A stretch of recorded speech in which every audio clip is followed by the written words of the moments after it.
When my sister-in-law Victoria told me at Thanksgiving dinner that my children were badly raised and lacking proper discipline, I smiled politely and said nothing. But 6 months later, when her twin boys were suspended for vandalism, while my daughters received full academic scholarships to prestigious universities, that smile took on a whole different meaning. My name is Sarah, and I've been married to my husband Marcus for 18 years. We have 2 daughters, Emma, who's 17, and Lily, who's 16. We live in a modest 3-bedroom house in Riverside Heights, a middle-class neighborhood where most families know each other, and kids ride their bikes freely down tree-lined streets. Before we jump back in, tell us where you're tuning in from, and if this story touches you, make sure you're subscribed, because tomorrow I've saved something extra special for you. I work as a pediatric nurse at the local children's hospital, and Marcus is a high school history teacher. We're not wealthy by any means, but we've always prioritized education, kindness, and hard work in our household. Marcus is the younger of 2 brothers. His older brother David married Victoria 8 years ago, and they have twin boys, Jake and Connor, who are 15. David works in corporate finance and makes considerably more money than we do. Victoria doesn't work outside the home, spending her days volunteering at charity galas and managing their pristine suburban mansion in Willowbrook Estates, the kind of neighborhood where the Homeowners Association sends letters if your grass is half an inch too tall. From the moment I met Victoria, I could sense she looked down on our family. It wasn't anything she said outright at first, just little comments wrapped in false concern. She'd visit our house and make observations like, "Oh, you let the girls eat in the living room," or "I see Emma still hasn't learned to put her shoes away properly." When my daughters would get excited about a school achievement or a book they'd read, Victoria would nod with a tight smile and quickly change the subject to whatever expensive activity Jake and Connor were involved in that week. Victoria had very specific ideas about how children should behave. Her boys attended Westfield Academy, an elite private school that costs more per year than I make as a nurse. They had tutors, personal trainers, and were enrolled in every prestigious extracurricular activity money could buy. Tennis lessons, violin, debate team, Model United Nations. Their schedules were packed from dawn to dusk with structured activities designed to build their college applications. My approach with Emma and Lily was different. We couldn't afford private school, so they attended Riverside High, the same public school where Marcus taught. Instead of expensive tutors, we had family study time every evening around the kitchen table. Instead of private tennis lessons, the girls played on the school teams. Instead of professional music instructors, they learned guitar from YouTube videos and practiced in our garage. We encouraged them to explore their interests naturally, to read voraciously, and to develop genuine curiosity about the world around them. Emma had always been drawn to science. Even as a little girl, she collected rocks and leaves, asking endless questions about how things worked. By high school, she was taking every advanced science course available and spending her free time in the school lab working on independent research projects. Her chemistry teacher, Mrs. Rodriguez, often stayed after school to help Emma with experiments that went far beyond the standard curriculum. Emma never complained about the long hours or the complex concepts. She was genuinely fascinated by molecular structures and chemical reactions in a way that made her eyes light up when she talked about her latest discovery. Lily was our artist and writer. She filled notebook after notebook with stories, poems, and sketches. Her bedroom walls were covered with her artwork, from watercolor paintings she'd done in middle school to intricate pen and ink drawings she created during her sophomore year. She wrote short stories that made me laugh and cry, often staying up late into the night, because an idea had captured her imagination. The school newspaper published several of her articles, and her English teacher, Mr. Thompson, encouraged her to submit her creative writing to local contests. Both girls maintained high grades, but more importantly, they were kind, thoughtful young women who helped their neighbors, volunteered at the animal shelter, and treated everyone with respect regardless of social status or economic background. Emma tutored younger students in science, never accepting payment because she said learning should be shared, not sold. Lily organized a book drive for underprivileged children and spent her own allowance money buying additional books when donations ran low. Victoria's boys, Jake and Connor, were different. They were polite in front of adults, using their practiced "yes ma'am" and "no sir" responses, but I'd witnessed how they treated service workers and younger children when they thought no one important was watching. At family gatherings, they'd interrupt conversations, demand attention, and show little interest in anyone else's achievements or experiences. Their expensive education seemed to focus more on performance than on genuine learning or character development. The twins excelled in their structured environment, earning good grades and participating in their costly activities, but there was something hollow about their accomplishments. When Jake won a tennis tournament, he seemed more concerned about the trophy than the game itself. When Connor performed a violin piece at a recital, he appeared relieved when it was over rather than joyful about the music he'd just shared. Their achievements felt manufactured, purchased rather than earned through genuine passion and effort. Victoria often made pointed comments about our parenting choices during family gatherings. She'd observe Emma helping clear dishes after dinner and say, "Oh, you make your daughters do housework. I prefer to let my boys focus on their studies." When Lily would share a story she'd written, or a drawing she'd created, Victoria would glance at it briefly and respond with something like, "How nice."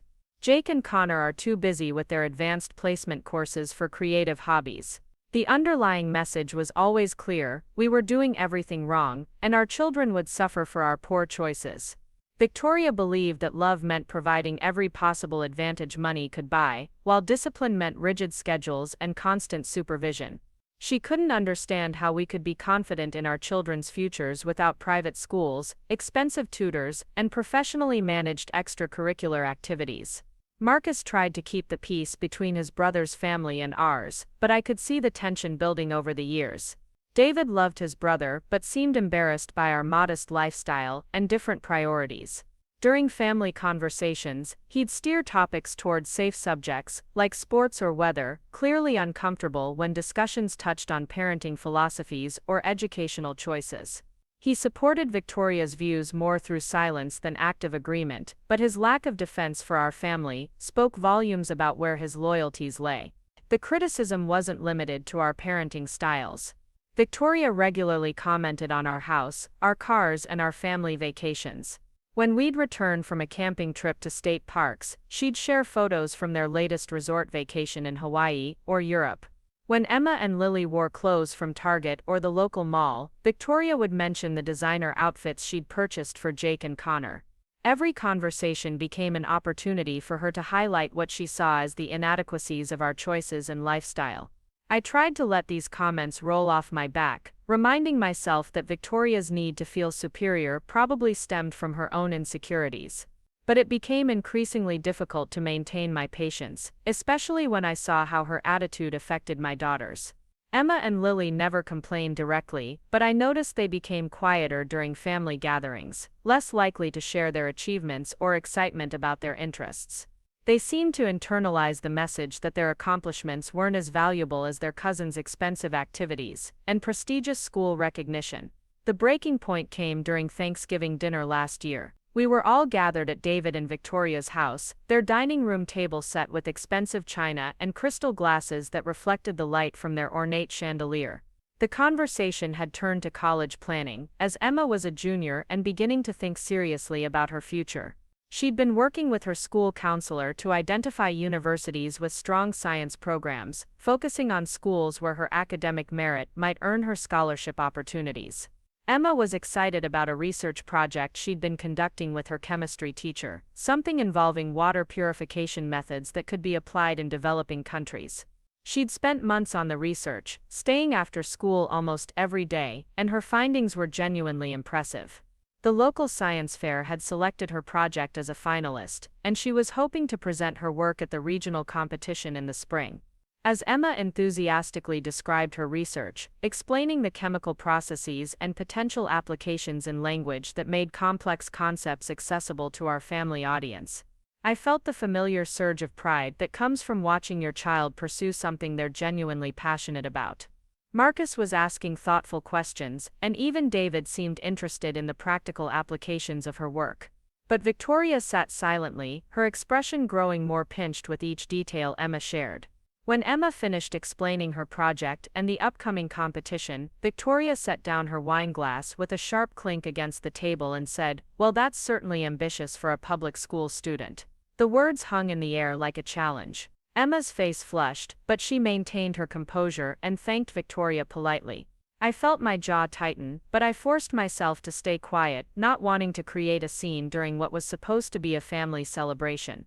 Victoria wasn't finished. She turned to address the entire table, her voice taking on the tone she used when she wanted to sound reasonable while delivering criticism. I hope you understand, Sarah, that regional science fairs and public school competitions aren't the same caliber as what Jake and Connor are involved in. Their academic decathlon team competes at the national level, and their debate tournaments include students from the most competitive prep schools in the country. I felt Marcus shift beside me, his hand finding mine under the table and squeezing gently. He knew I was struggling to maintain my composure, but he also knew that responding defensively would only escalate the situation. Emma and Lily exchanged a quick glance across the table, both of them understanding exactly what Victoria was implying about the value of their achievements. Emma's research is quite sophisticated, David offered quietly, perhaps trying to diffuse the growing tension. Water purification is certainly relevant to global issues. Victoria waved her hand dismissively. I'm sure it's fine for what it is. I'm just saying that when you're competing against students who have access to real resources and proper guidance, these little school projects don't carry the same weight. She paused, taking another sip of wine before delivering what felt like her planned conclusion. It's why we invested in Jake and Connor's education from the beginning. You can't expect children to succeed at the highest levels without giving them the proper foundation and advantages. The implication was unmistakable. We had failed our daughters by not providing them with expensive educations and elite opportunities. According to Victoria's worldview, Emma's genuine passion for chemistry and months of dedicated research were worthless because they hadn't been purchased at premium prices or conducted at a prestigious private institution. I looked at Emma, who was staring at her plate, her earlier enthusiasm completely deflated. Lily reached over and squeezed her sister's hand supportively. Both of my daughters had learned to expect this kind of dismissal from Victoria, but it never seemed to hurt any less. They'd worked so hard, achieved so much through their own dedication and natural curiosity, only to be told that their efforts didn't matter because they couldn't afford the right schools or the right connections. That's when Victoria decided to go further. Perhaps emboldened by what she perceived as her successful dismissal of Emma's achievements, she turned her attention to our family as a whole. I've been meaning to say something about this for a while, she began, her voice taking on a tone of false concern. David and I have noticed some concerning patterns with the girls, and we think it's important to address these issues before they become more serious problems. Marcus's grip on my hand tightened. What kind of patterns? He asked, his teacher voice carefully neutral despite the warning signs I could see in his expression. Victoria glanced at David, who looked uncomfortable but didn't intervene. Well, they seem to lack proper discipline and structure. They interrupt adult conversations, they don't seem to understand appropriate boundaries, and frankly their manners need work. She paused as if gathering courage for her final pronouncement. I hate to say this, but your children are badly raised. They're lacking the kind of discipline and guidance that prepares children for success in the real world. The silence that followed was deafening. Emma and Lily sat frozen, their faces reflecting hurt and confusion. Marcus looked like he was physically restraining himself from responding. David stared at his plate, clearly wishing he was anywhere else. And I felt something inside me shift permanently. I looked at my daughters, both of whom had spent the evening helping serve dinner, clearing dishes without being asked, and engaging politely with adult conversation when invited. I thought about Emma staying after school every day, to work on research that could genuinely help people, and Lily spending her weekends volunteering at the animal shelter. I considered their kindness to younger children, their respect for their teachers, and their willingness to help neighbors and friends without expecting anything in return. Then I looked at Jake and Connor, who had spent the evening on their phones despite repeated requests to put them away, who had complained about every dish served despite Victoria's efforts to accommodate their preferences, and who had shown no interest in anyone else's achievements or experiences. I thought about the stories Marcus had shared about their behavior at school events, the way they treated younger students, and their apparent belief that their expensive education entitled them to special treatment. Instead of defending my daughters or attacking Victoria's parenting, I did something that surprised everyone, including myself. I smiled, not the tight, polite smile I'd been wearing all evening, but a genuine, almost amused smile that seemed to catch Victoria off guard. Preparing and narrating this story took us a lot of time, so if you are enjoying it, subscribe to our channel. It means a lot to us. Now back to the story. Thank you for sharing your perspective, I said calmly, my voice steady despite the anger burning in my chest. I appreciate your concern for our family. Victoria looked confused, clearly expecting an argument or defensive response. I hope you understand that I'm only trying to help, she continued. Children need proper guidance and structure, and sometimes it takes outside perspective to see where improvements can be made. I nodded slowly, still smiling. Absolutely, outside perspective can be very enlightening. I glanced at Emma and Lily, both of whom were watching me with curious expressions. Girls, are you ready to help clear the table? I think it's time for us to head home. As we gathered dishes and prepared to leave, Victoria seemed unsatisfied with my response. Sarah, I hope you'll really consider what I've said. It's not too late to make changes, but time is running out. High school is almost over for Emma, and these patterns become much harder to break once children reach adulthood. I paused in collecting plates and looked directly at Victoria. You're absolutely right, I said, my smile widening slightly. Patterns established in childhood do tend to persist into adulthood. I'm very curious to see how all of our children turn out. The drive home was quiet, with Emma and Lily both lost in their own thoughts. As we pulled into our driveway, Emma finally spoke. Mom, do you really think we're badly raised? I turned to face both of my daughters, taking a moment to really look at them. Emma, who had spent 3 years volunteering at the hospital where I worked, reading to pediatric patients and helping with art therapy sessions. Lily, who had organized a neighborhood cleanup project and convinced local businesses to donate supplies. Both of them maintaining high grades while working part-time jobs to save money for college, both of them treating every person they encountered with dignity and respect. No, sweetheart, I said firmly, I think you're both remarkable young women who are going to do amazing things with your lives. And I think Victoria is about to learn some very important lessons about the difference between raising children and purchasing achievements. That night, as I helped Emma review college application materials and listened to Lily read a short story she'd written for her creative writing class, I felt a calm certainty settle over me. Victoria could say whatever she wanted about our parenting and our children's prospects. Time would reveal the truth about whose approach had actually prepared their children for real success and meaningful lives. I had no idea how quickly that revelation would come, or how dramatically it would vindicate every choice Marcus and I had made in raising our daughters. But as I tucked away Emma's scholarship application materials and admired Lily's latest artwork, I felt confident that whatever challenges lay ahead, we had given our children something far more valuable than expensive educations or prestigious connections. We had given them character, curiosity, and the unshakable belief that their worth came from who they were, not what they owned or where they attended school. The real test was just beginning, and I couldn't wait to see the results.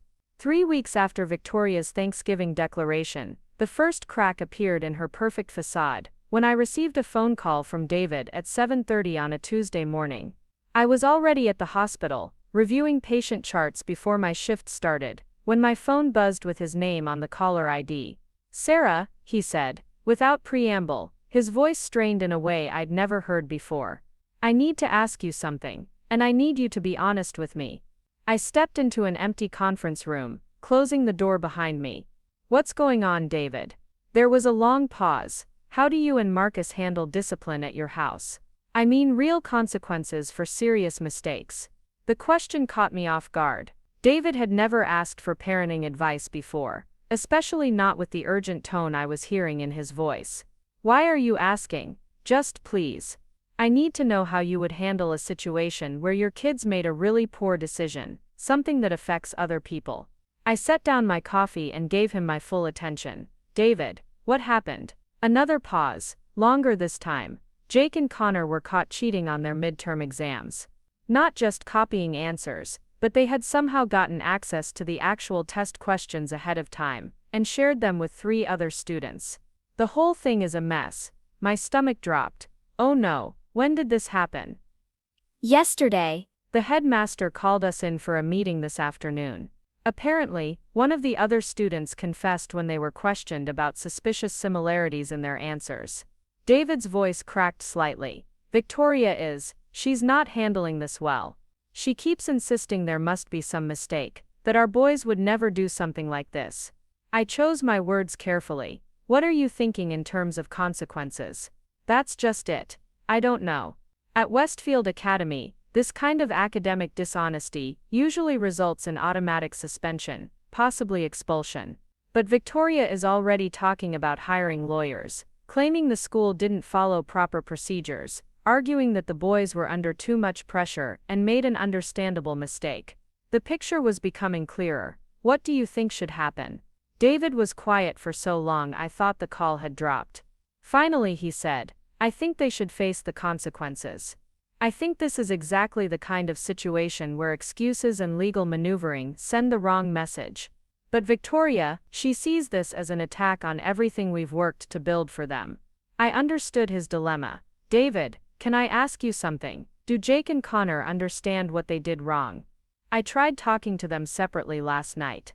Jake kept insisting that everyone at Westfield cheats, that it's just part of the competitive environment and they were stupid to get caught, not stupid to cheat. Connor seemed more upset, but mainly about getting in trouble, not about the actual dishonesty. This was exactly what I'd feared might happen with Victoria's approach to parenting. The boys had learned to focus on outcomes and appearances rather than integrity and character. When caught in wrongdoing, their first instinct wasn't remorse for their actions, but anger at being discovered. How would Emma and Lily handle something like this? David asked quietly. The question surprised me with its directness. Honestly, I can't imagine them cheating in the first place. Not because they're perfect, but because they understand that learning is about actually understanding material, not just achieving grades. If they somehow did cheat, I think they'd be devastated by their own behavior before any adult consequences were even discussed. David let out a long breath. That's what I was afraid you'd say. Over the next few days, the situation at Westfield Academy escalated exactly as David had predicted. Victoria hired an expensive attorney who specialized in private school disputes, claiming the academy had violated proper procedures in their investigation. She organized meetings with other parents whose children were involved, attempting to present a united front that would portray the cheating incident as a systemic failure of the school's pressure-filled environment, rather than individual choices made by specific students. Meanwhile, Emma was preparing for her regional science fair presentation, spending hours each evening refining her research and practicing her presentation. She'd expanded her water purification project, based on feedback from the local competition, incorporating new data about cost-effectiveness and practical implementation in resource-limited settings. Her chemistry teacher had connected her with a professor at the state university who was conducting similar research, and they'd had several productive conversations about potential applications for her work. Lily had been accepted into a prestigious summer writing workshop at the State Arts Academy, a highly competitive program that would provide her with college-level instruction in creative writing and journalism. The acceptance letter had arrived with a personal note from the program director, commenting on the maturity and authenticity of her writing samples. She'd been working on a collection of short stories about teenagers navigating family expectations while staying true to their own values, themes that felt particularly relevant, given our recent family dynamics. Both girls were also excelling in their regular coursework, while maintaining their part-time jobs and volunteer commitments. Emma continued tutoring younger students in science, often staying after her own classes, ended to help middle schoolers with homework or lab projects. Lily had expanded her animal shelter volunteer work to include writing adoption profiles for the harder-to-place pets, using her storytelling skills to help potential families connect with animals who needed homes.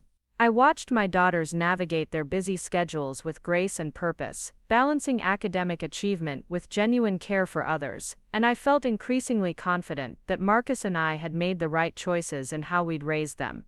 They weren't perfect teenagers, but they were developing into thoughtful, principled young women who understood that success meant more than just personal achievement. The contrast with Jake and Connor became more apparent as the Westfield Academy situation unfolded. Victoria's attorney had managed to delay the school's disciplinary hearing while challenging various procedural aspects of the investigation. During this time, the twins showed no signs of remorse or self-reflection.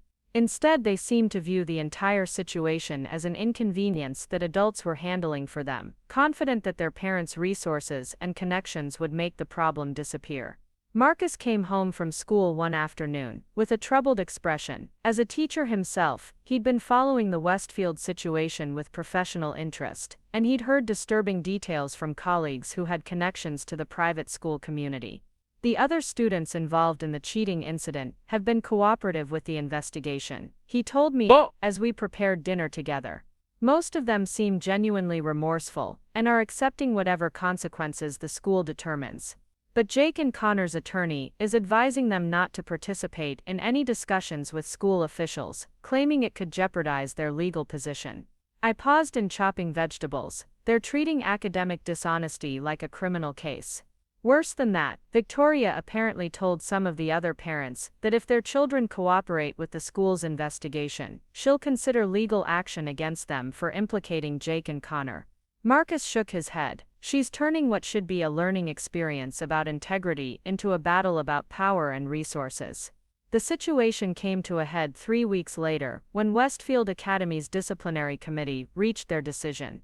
Despite Victoria's legal maneuvering and threats, the evidence of cheating was overwhelming. Jake and Connor were suspended for the remainder of the semester, meaning they would lose credit for all their classes and would need to repeat their sophomore year. David called me again the night after the hearing, this time sounding completely defeated. Victoria is talking about suing the school, claiming discrimination and procedural violations. She's convinced that this is all about class warfare, that Westfield is trying to make an example of our family, because we question their authority. How are Jake and Connor handling the news? That's what scares me most, David admitted. They're not upset about repeating the year or losing the semester's work. They're angry that their mother's strategy didn't work. Jake actually said that next time they need to be smarter about not getting caught.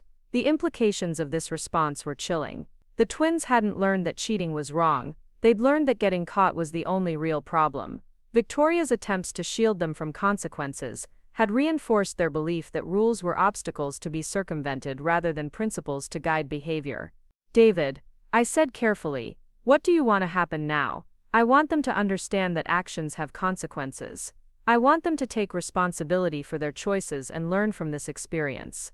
But Victoria is already researching other private schools, convinced that a fresh start somewhere else will solve everything. While David struggled with his family's crisis, Emma received news that validated everything Marcus and I believed about authentic achievement. Her regional science fair presentation had earned first place, and her water purification research had been selected for publication in a state university's undergraduate research journal. More importantly, the professor she'd been working with had offered her a paid research position for the summer, an opportunity that would provide college-level laboratory experience and strengthen her applications to competitive science programs. The local newspaper ran a feature article about Emma's research, highlighting both her innovative approach to water purification and her dedication to addressing global health challenges. The article mentioned that she was a student at Riverside High School and had conducted her research with minimal funding, relying on creativity and persistence rather than expensive equipment or resources. Lily's summer writing workshop acceptance had led to additional opportunities as well. The program director had shared her work with editors at several literary magazines, and one of her short stories had been accepted for publication in a national teen writing anthology. The story ironically dealt with a young person learning to stand up for their values despite family pressure to conform to others' expectations. Both girls were also receiving interest from college admissions officers who had learned about their achievements through various channels. Emma's research publication and first-place science fair finish had caught the attention of several universities with strong chemistry programs, while Lily's writing recognition and community service work had impressed admissions counselors at liberal arts colleges known for their creative writing departments.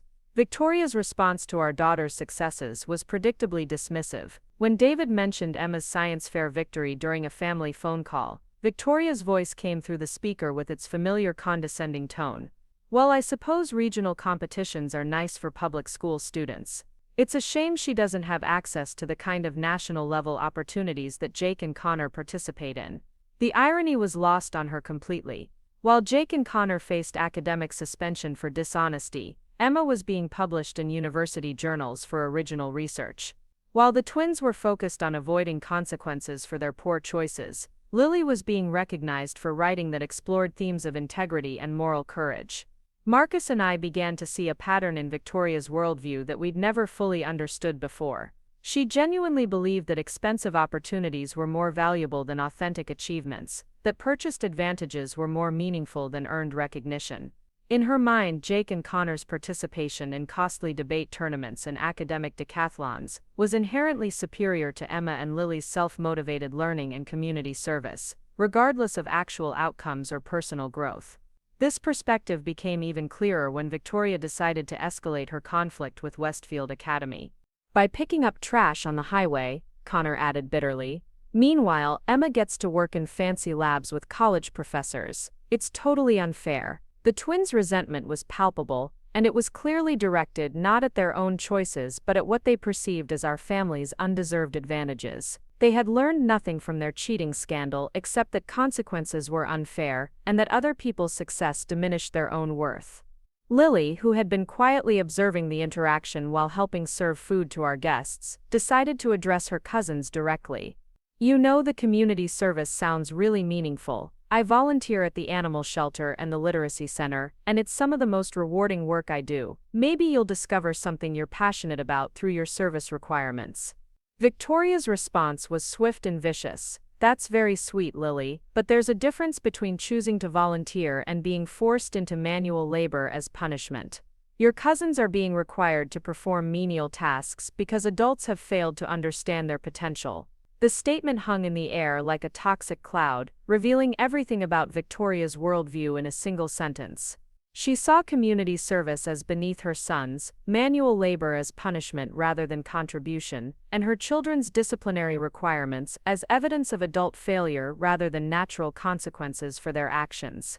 Our neighbors and friends, most of whom worked regular jobs and valued community contribution, looked genuinely shocked by Victoria's attitude. Mrs. Chen, whose daughter had benefited from Emma's tutoring, stepped forward with barely concealed anger. "Excuse me," she said politely but firmly, "but Emma has been volunteering to tutor children in our neighborhood for 3 years. She's helped dozens of kids improve their grades and develop confidence in science. That's not menial work. That's leadership and service that makes our whole community stronger." Victoria turned her attention to Mrs. Chen with undisguised condescension.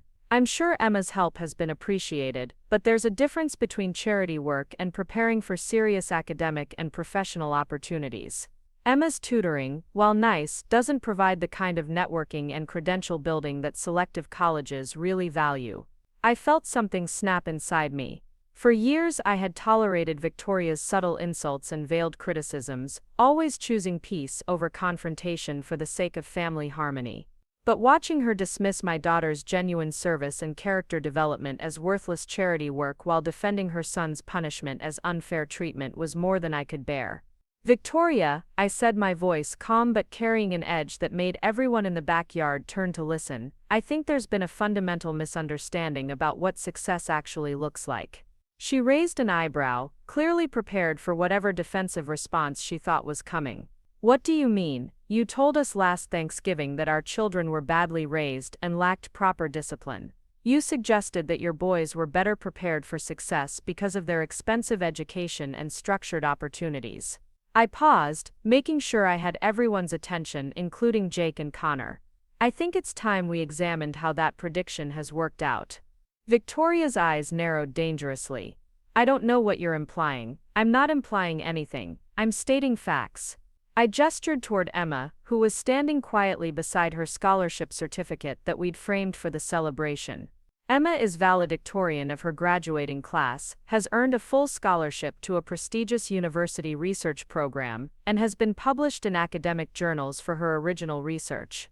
She's also spent hundreds of hours volunteering to help younger students succeed academically.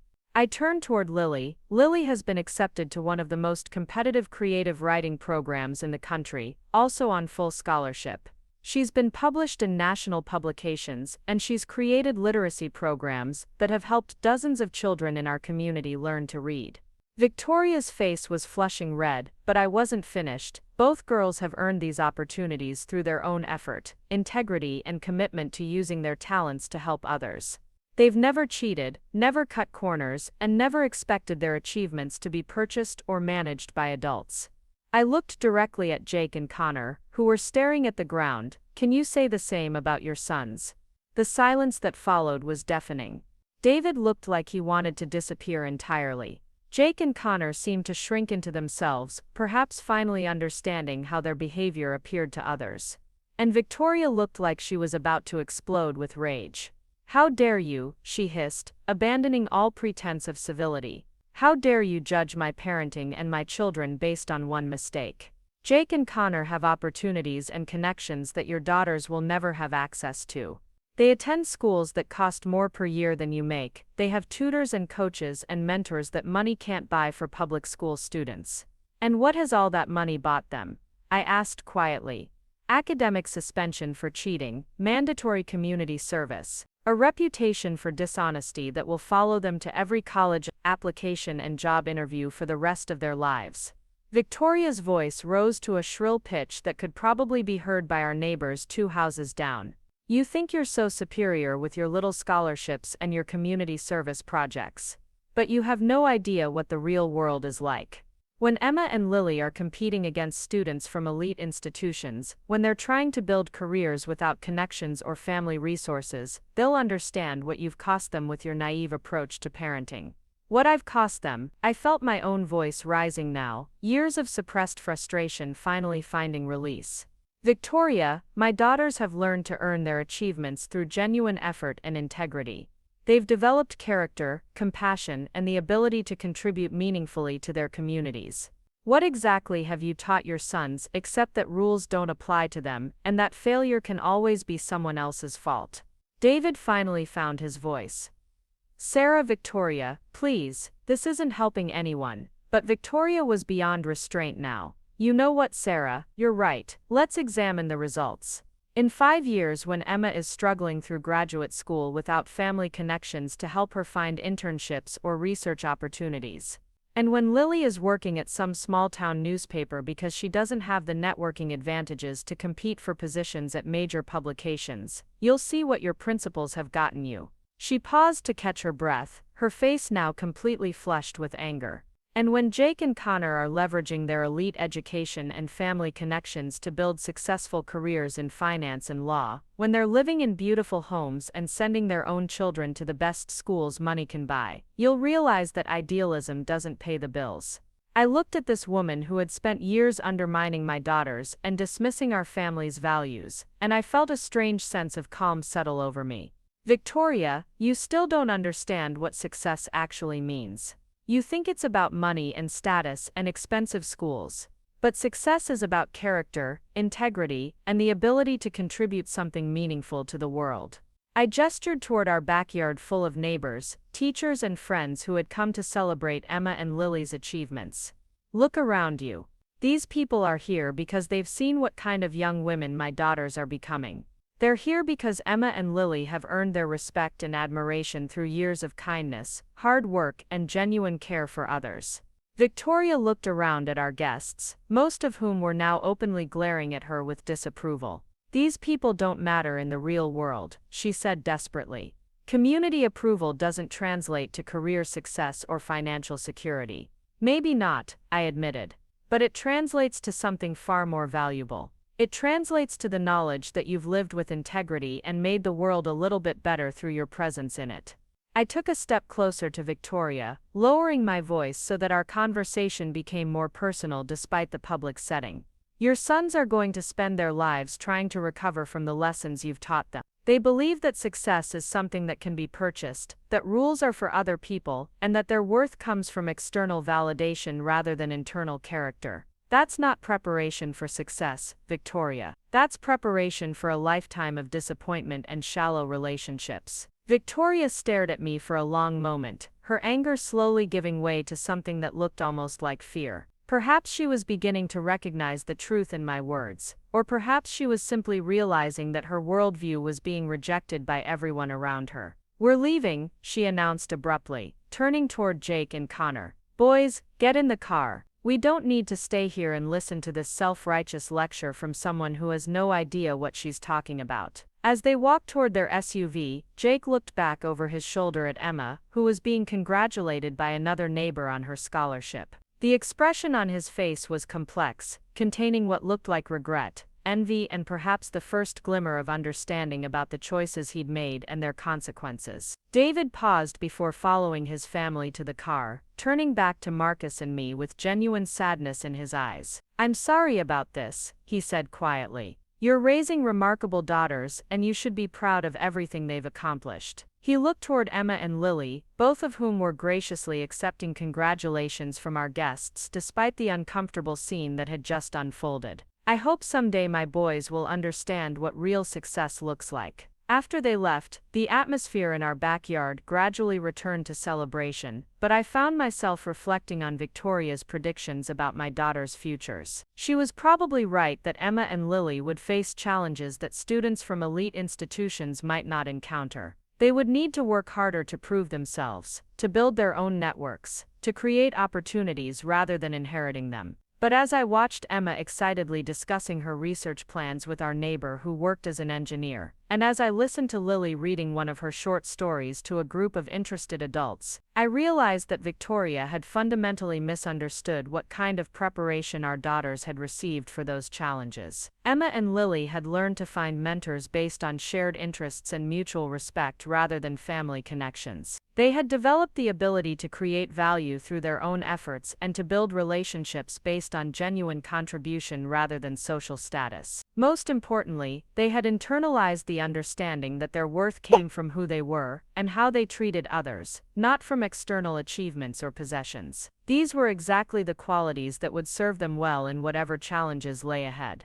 While Jake and Connor would continue to struggle with the gap between their sense of entitlement and their actual abilities, Emma and Lily would approach obstacles with resilience, creativity, and the confidence that comes from having earned their successes through genuine effort. The contrast between our families' approaches to parenting had been tested in the most public way possible, and the results spoke for themselves. Victoria could continue to believe that money and connections were more valuable than character and integrity, but reality had already proven otherwise. My daughters were heading toward futures built on solid foundations of genuine achievement and authentic relationships. And if Victoria was still waiting for Emma and Lily to fail, for their success to prove temporary or hollow, she would be waiting for a very long time. Because we had raised our daughters to succeed not despite their values, but because of them. 2 years later, I received a phone call that would forever cement the irony of Victoria's harsh judgment about my parenting. It was a crisp October morning, and I was getting ready for my shift at the hospital, when my phone rang with David's number on the caller ID. "Sarah," his voice was barely above a whisper.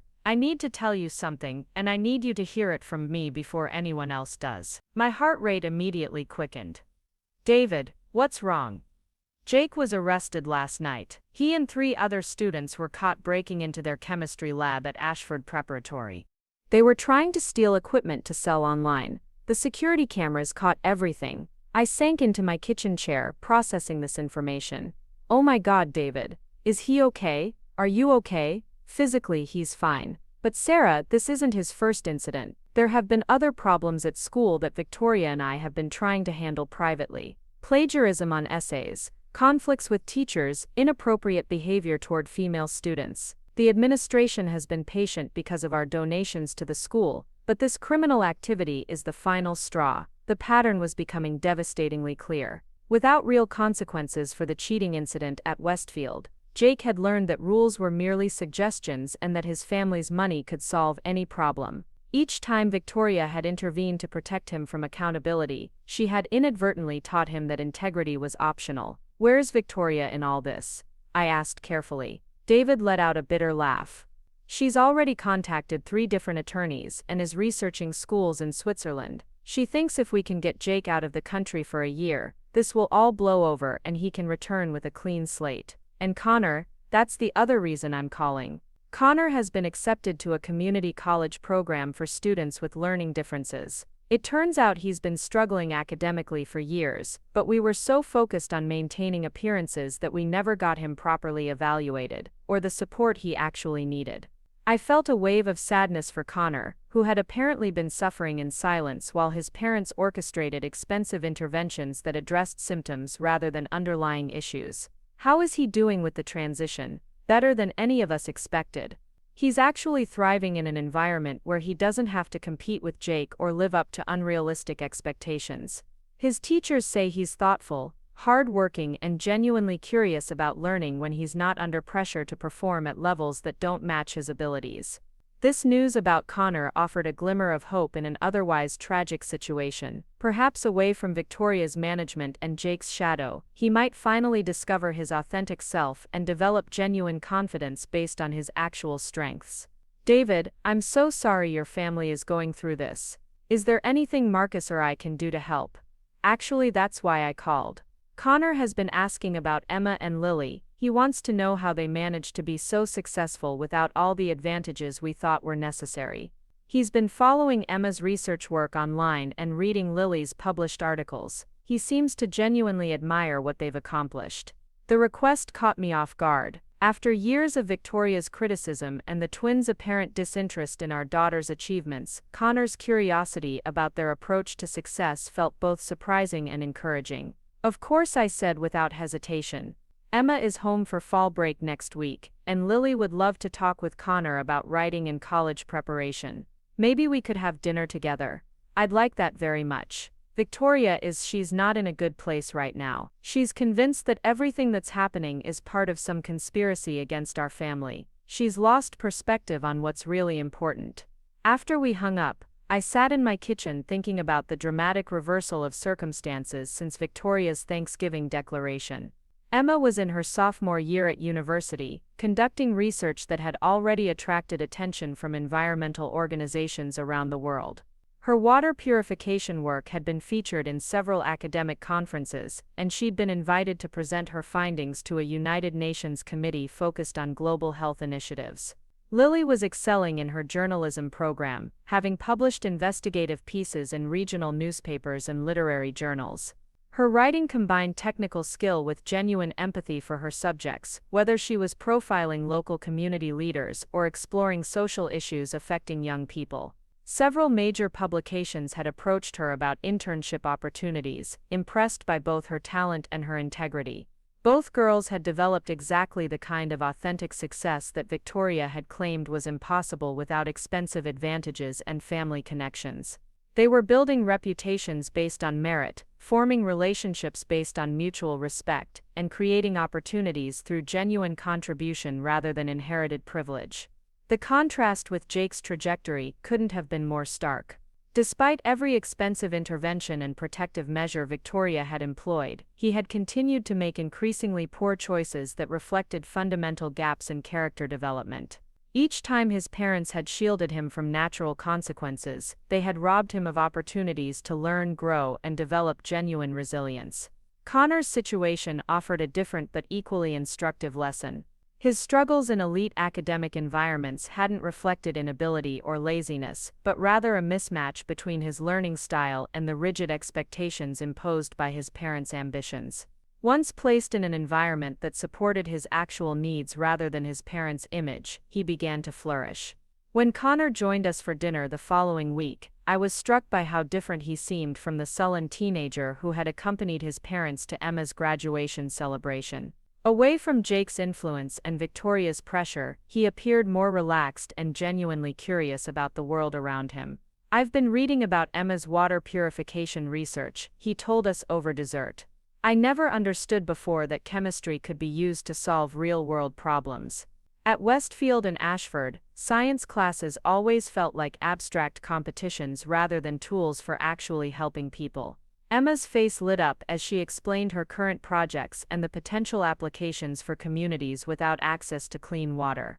Connor asked thoughtful questions and seemed genuinely engaged with the concepts rather than simply trying to impress adults with his intelligence. "The best part about the research," Emma explained, "is knowing that if we succeed, real people will benefit. It's not about getting good grades or beating other students, it's about contributing something meaningful to the world." Connor nodded slowly. "I think I spent so many years focused on competing and achieving that I never stopped to think about why any of it mattered." Your approach makes much more sense. Lily shared similar insights about her writing, explaining how her best work emerged from genuine curiosity about people and social issues rather than assignments designed to showcase technical skills. When I write about something I really care about, when I'm trying to understand or help people, the words come naturally. But when I was just trying to impress teachers or win contests, everything felt forced and hollow. Over the following months, Connor became a frequent visitor to our house, often joining us for family dinners and study sessions.